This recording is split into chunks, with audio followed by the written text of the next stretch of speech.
And we welcome you back inside the home office. I'm Craig D'Amico, and this is NEC Football on the Run. We're coming off week 6, and we're back after a week off last week. No podcast last week because I was off preparing for the call of Saturday's NEC TV debut on ESPN Plus, the Bay State battle between Stonehill and Merrimack. So without a show last week, we got a lot to catch up on. First of all, welcome to October. This is the time of year where serious title contenders start to emerge, and each game's significance grows just a little bit more. Coming up on this week's show, we will recap this past weekend. We will share some behind-the-scenes news and notes from Saturday's Stonehill-Merrimack game and broadcast, including some stories that didn't make the air. We'll also highlight the top 3 stars of the week. We'll chat about some stats. We'll look ahead to what's coming up on tap this weekend, including a preview of our huge Thursday Night Football CBS Sports Network game between Wagner and St. Francis U. And of course, we'll welcome in our special guest from SFU, linebacker Carter Glassmyer. But first, let's take it back through the week that was with our top headlines. It's time for our Pick 6. And we start with our ESPN Plus Game of the Week. The Bay State battle, the 26th all-time meeting between the Stonehill Skyhawks and the Merrimack Warriors from Duane Stadium in North Andover, Massachusetts. It was the first ever game at Duane Stadium between these two teams as they played in the final game at Merrimack's old stadium back in September of 2017, which was won by Stonehill in convincing fashion. Then when they met the following year as conference rivals in the Northeast 10, that meeting was at Stonehill. Then they weren't conference rivals for a couple of years from 2019 to 2021. And then when Stonehill came to the NEC last year, their first meeting as NEC opponents, that was at Stonehill. So all this time has passed since Merrimack Stadium is open now in its 7th season. And these two teams have never played there until now. Their first ever meeting at Duane Stadium was on Saturday, and it was a big fork in the road game for both these two teams and which direction their season would turn. Both came in at 1-1 in NEC play, and only twice has a league champion finished the year with 2 losses in conference play. Usually 2 conference losses is a death sentence to title hopes. So this was a huge game to see who would kind of stay in the race.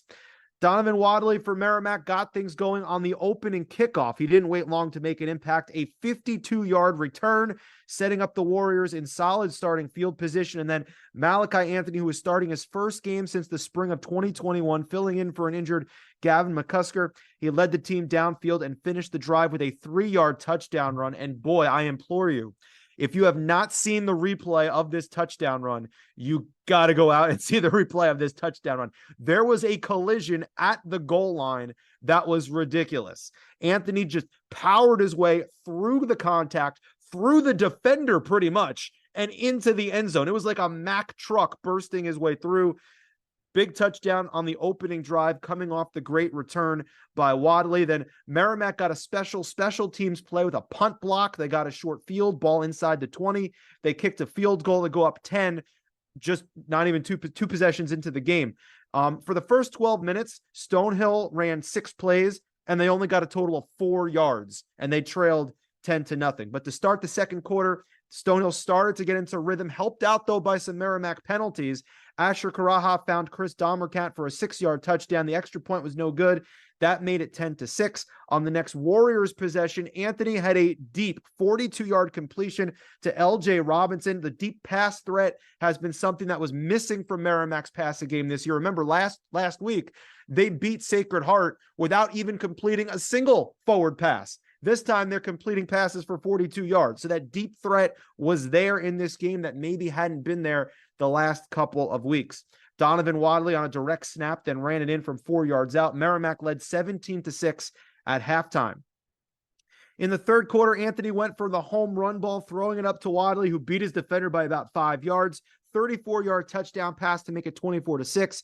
And then after a Stonehill special teams miscue where their punter went down to his knee to field a low snap, he was called down at his own 4-yard line to turn it over on downs. And then Ty Edmonds Jr. just ran it in on the next play to put the Warriors up 34-6. Now we have to give Stonehill some love here. They didn't just roll over and concede the final 15 minutes. They definitely made it interesting. They scored 28 points in the fourth quarter, including an incredible 16-play, 67-yard 60-yard drive that led to a touchdown, may have been their finest drive of the season. They didn't turn the football over all game. Karaha took a big step forward as the quarterback, went 20 for 35, 204 yards, 3 touchdown passes, and they did all this while Stonehill was missing their top 2 rushers. Both Jermaine Corbett and Tom Camella were both out for this game. So Xavier Woodard had to step in, and he rushed for over 100 yards and scored a touchdown.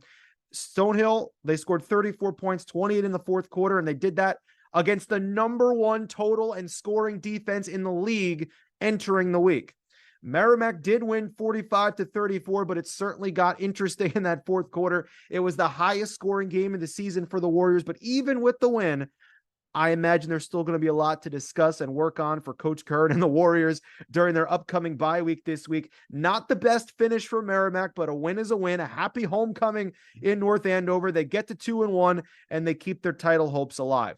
Wadley was amazing in this game. 171 all-purpose yards. He had a hat trick, 3 touchdowns. Ty Edmonds had 169 rush yards and 2 scores. And Anthony at the quarterback position, Merrimack might have something there. He had a rush and a pass touchdown, some big deep threat passes as well. Now, story 2, let's go with the best of the rest. I was on the call of this game with Kevin Gilbride in North Andover on Saturday, so I could give you some personal observations as well as some stories that didn't make the broadcast. Now, first, despite the weather, there was a record crowd at Merrimack for this homecoming game. It was a fall Saturday in New England here in 2023. So, of course, it was raining. But despite the weather, the tailgate game was strong. The fans were incredible. The band had a great performance in the tailgate lot on their way into the stadium about 15, 20 minutes before the broadcast. Then, as Merrimack was coming out onto the field, they came out to bagpipers, which was an incredible touch. And by the way, Merrimack, their tailgate game was on point. The grills were fired up and ready to go. Malachi Anthony, we talked about him earlier. He only started 1 game. That was back in the spring of 2021. It was against Bryant. He threw for 90 yards and a touchdown in a 1-score loss, but he got an opportunity here. A guy that's been a part of the program for a couple of years now, finally got an opportunity at the starting quarterback position again. And man, did he give a spark to this offense that was missing a consistent passing game. He was taking and making shots deep downfield. He was running when he needed to.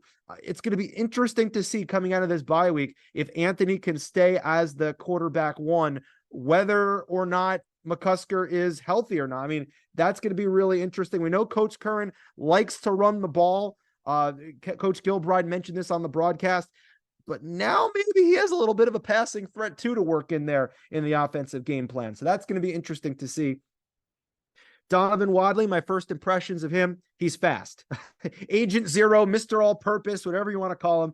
Coach Curran told us that Wadley is a playmaker, and they have to find ways to get him the ball. The week before against Sacred Heart, they had him running the football for over 100 yards and a score. Last week, it was a rusher with jet sweeps. This week, it was as a returner. It was taking direct snaps. It was taking handoffs. It was as a deep threat wide receiver, showing off multi-facets of his game. Great weapon for this offense. And then finally, we asked Stonehill head coach Eli Garter about this rivalry, Merrimack and Stonehill, and if these teams are battling over recruits. And because if you look at these rosters, Stonehill has guys mostly from New Jersey and the New England area. Merrimack has guys from Maryland and the Washington, D.C. area. And Coach Gardner said, there's been a major increase over this last year of these two teams meeting head-to-head on the recruiting trail. Since Stonehill joined D1, now you're starting to see both these teams going after the same guys. So it's going to be interesting to see how this rivalry will kind of grow and maybe take effect as they start battling against each other in their own backyard for the same players over the next 2 to 3 years. Great to be there. We hope you enjoyed it. If you caught the broadcast, big win for Merrimack on homecoming over their arch rivals, interstate rivals, the Stonehill Skyhawks. Now, story 3, elsewhere in NEC play, LIU hosted their homecoming game against Sacred Heart. Both teams lost heartbreakers last week. LIU by a last-second field goal to Duquesne, and Sacred Heart by 10 to Merrimack, despite not allowing Merrimack to complete a forward pass. And you could tell LIU's game plan coming into this game right from the get-go. Get Owen Glasgow the football. The preseason all-NEC selection only had a combined 12 touches in rushing and receiving in the previous 4 games this year. He had 11 touches rushing and receiving just in this one game on Saturday. Plus, he even threw a pass. So add in another touch on the passing game. Glasgow had a 6-yard touchdown run in the first quarter. He threw a 6-yard touchdown pass in the second quarter to put LIU up 14-0. And according to Glasgow, that was the first pass he's ever thrown in his life. Quite a time to pull that one out of the hat. Sacred Heart closed to within 14-10 at the half, but another Glasgow score and a Michael Coney 45-yard field goal put the Sharks back up by 2 scores, and LIU would go on to win their first game in conference and overall in 2023 by the score of 23-13. On Saturday in New Britain, the Central Connecticut State Blue Devils ran all over the Delaware State Hornets football team in a thrilling 51-44 homecoming victory. Central Connecticut ran for a program record 497 yards, topping a 462-yard game against St. Francis back in 2006. Elijah Howard ran for 257 yards and a score. Malik Thomas ran for 113 and a score. Ricky Ortega, the quarterback, ran for 78 yards and 3 touchdowns, including the game-winning 13-yard score with about 5 minutes remaining.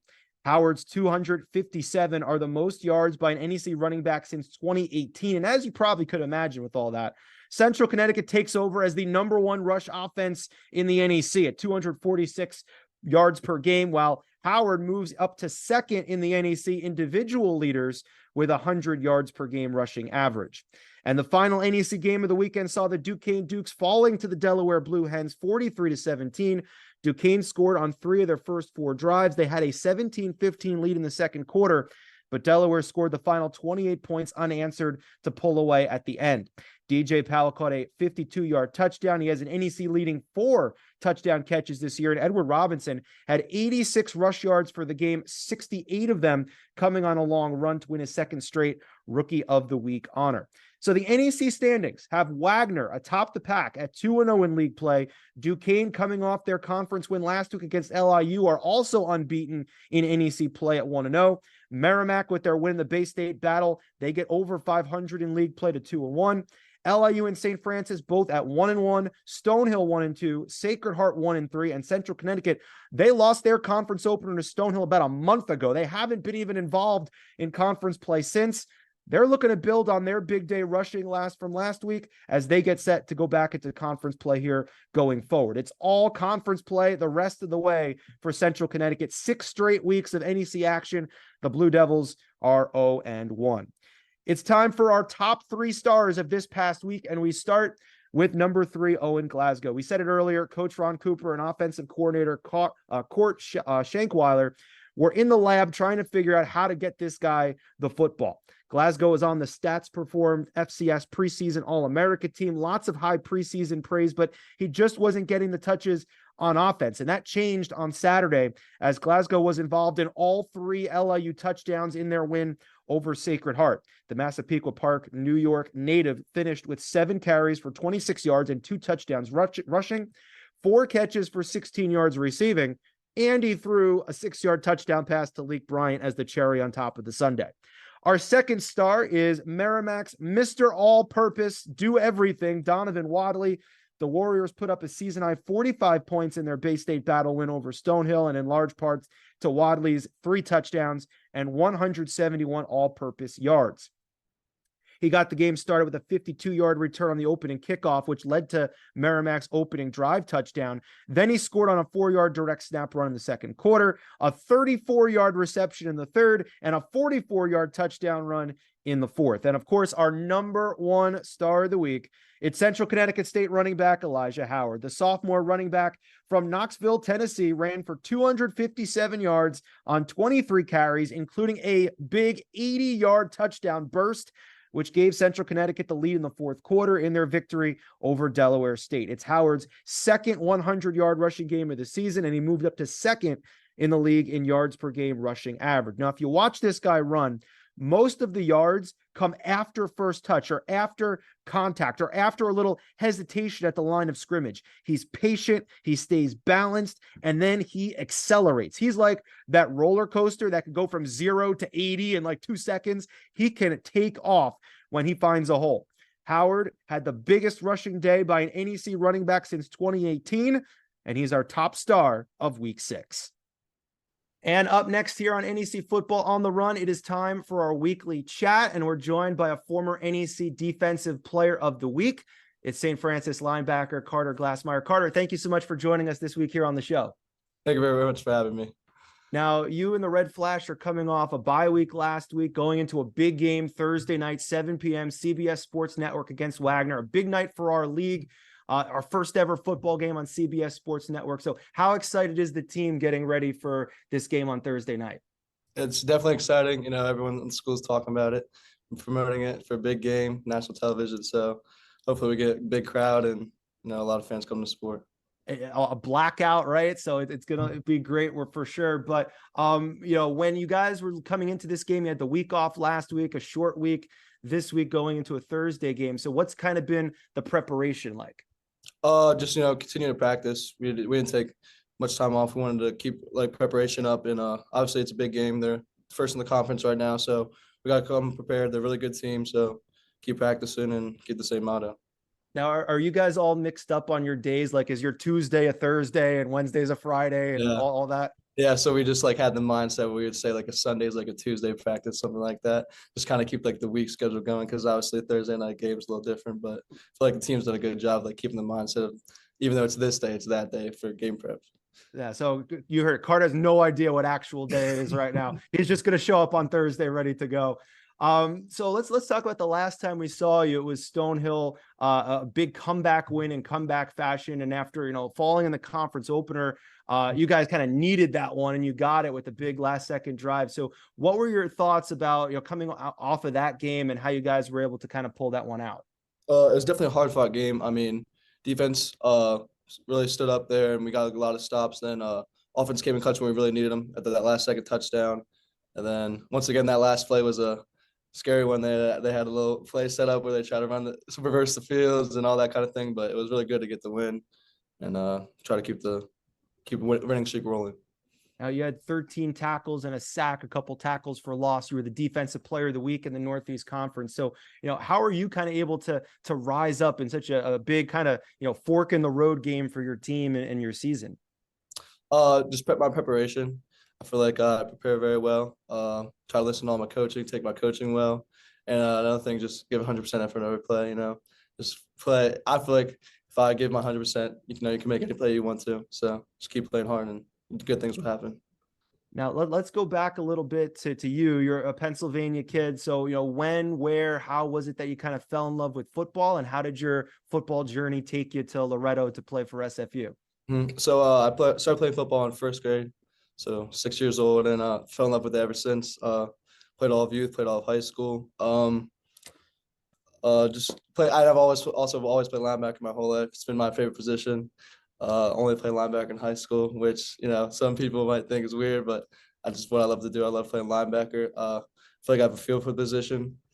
And then St. Francis, just the coaching staff. When in the recruitment process, my linebacker coach Bruni and Coach Lewis, guys played like me, had the same mindset.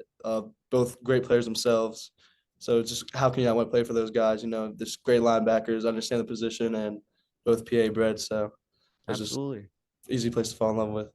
What's your favorite part about the linebacker position for a guy that's played it your entire life? Is it, reading defenses? Is it hitting people? What's your favorite part of the position? I feel like you gotta love reading defenses and hitting people. I mean, both those things are just the biggest things. It's awesome when you can see something happen and then go make a play.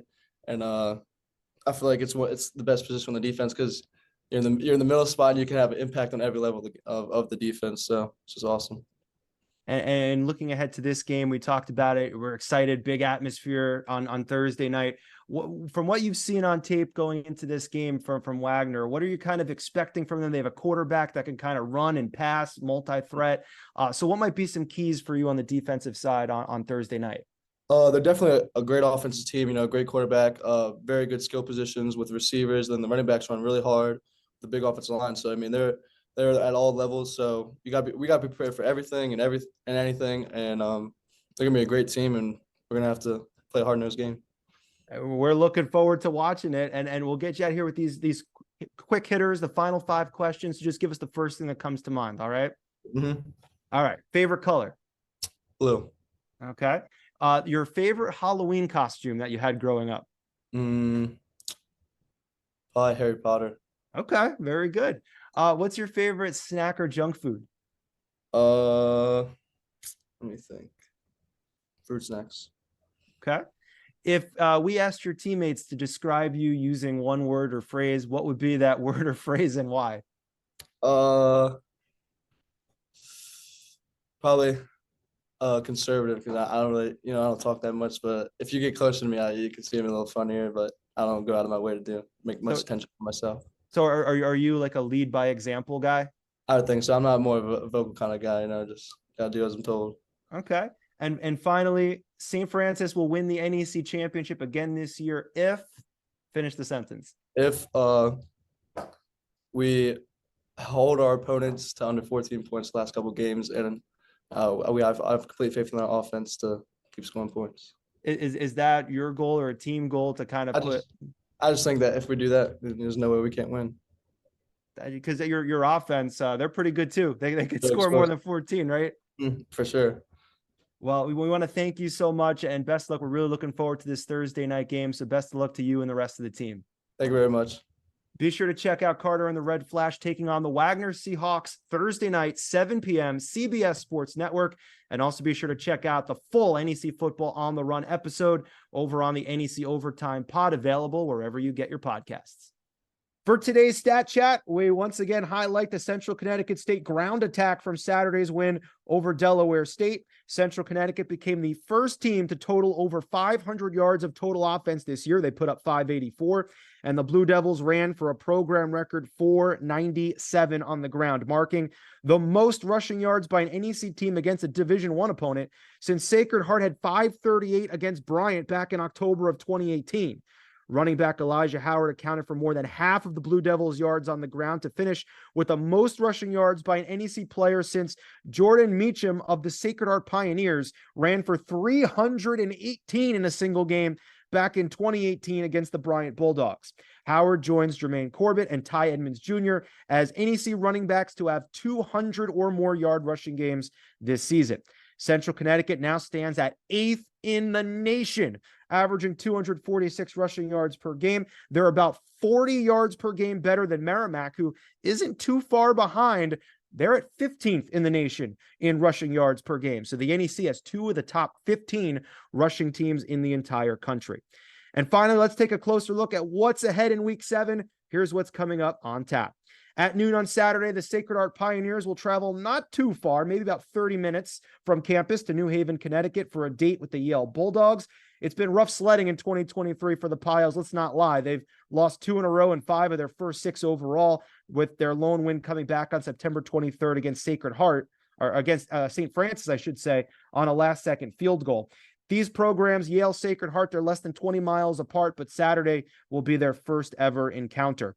Also, Saturday at noon, Central Connecticut will be back in conference action for the first time in a long time as they travel to Pittsburgh to take on one of 2 remaining NEC unbeatens, the Duquesne Dukes. It'll be the Central Connecticut State ground game, number 1 in the NEC, top 10 in the nation, against the Duquesne rushing defense that's next to last in the league, allowing 204 rush yards per game. Now, that could be a little misleading because Duquesne has been going up against a ridiculous schedule. They played West Virginia, Coastal Carolina, Delaware this past week. However, in that lone conference game, they did allow LIU to rush for 293. So LIU had 3 players with 80 yards rushing or more. So that could be a concern for Duquesne. And quarterback for the Dukes, Darius Parantes, has really had some struggles keeping possession of the football. He's turned it over. He leads the NEC with 10 interceptions, and last week Central recorded 4 takeaways. Central is one of those teams looking to avoid that second dreaded conference loss. We'll see what happens Saturday at noon. And LIU will be a non-conference action against Maine at 1 p.m. Saturday. The Sharks coming off their first win of the season against Sacred Heart. This will be another first-time meeting. And finally, the biggest conference matchup this weekend will be a 7 p.m. kick Thursday night on CBS Sports Network, our game of the week, featuring the reigning and defending NEC champion, the St. Francis U Red Flash, hosting the undefeated in conference play in first place for the first time in forever, Wagner Seahawks. It'll be a blackout game. at DeGaulle Field in front of a nationwide audience. The Wagner Seahawks have been the story of the season so far in back-to-back conference wins over the preseason number 3 and the preseason number 2. Now they get the preseason number 1, the reigning champs under the lights. Wagner looking to go 3-0 in league play for the first time since 2007. Quarterback Steven Krajewski has been a difference maker. 53% completion, 128 passing yards per game, 5 touchdowns, only 2 interceptions, and he ran for 2 scores. Then on defense, Junior Wiley has recorded interceptions in each of the 2 conference wins so far. Wagner is +3 in turnover differential in conference play, and the Wagner defense, they're making the big plays when it counts. They stopped Merrimack 3 runs inside the 5-yard line before that errant snap at the end of the Wagner-Merrimack game a couple weeks back. On the other side, St. Francis, they're a team that's still trying to click on offense after losing several key playmakers from last year. Their offensive averages are way down. Cole Doyle did lead an impressive final drive last time out against Stonehill, 11 plays, 75 yards in a little over 3 minutes to get that game-winning touchdown run by DeAndre Scott with 19 ticks left. So back against the wall, season on the line, they made the plays and came through. Doyle, by the way, is second in the NEC with 7 touchdown passes this year. SFU, they've won the last 3 straight meetings, including 27-7 last September. Wagner hasn't beaten SFU since October of 2018. That was a 23-22 game on a touchdown pass with 6 seconds left. Think we'd all love to see that on national television if we get a game like that. Wagner hasn't won in Loretto in 10 years since November of 2013. So are the Seahawks the real deal? Have the champs turned things around and righted the ship? Those are all questions that'll be answered in prime time. A historic night in the Northeast Conference, the first ever football broadcast on CBS Sports Network, Thursday night, 7 p.m. live from Loretto. That'll just about do it for this week's episode. Enjoy the games, everybody. Until next time, I'm Craig D'Amico, and this has been NEC Football on the Run.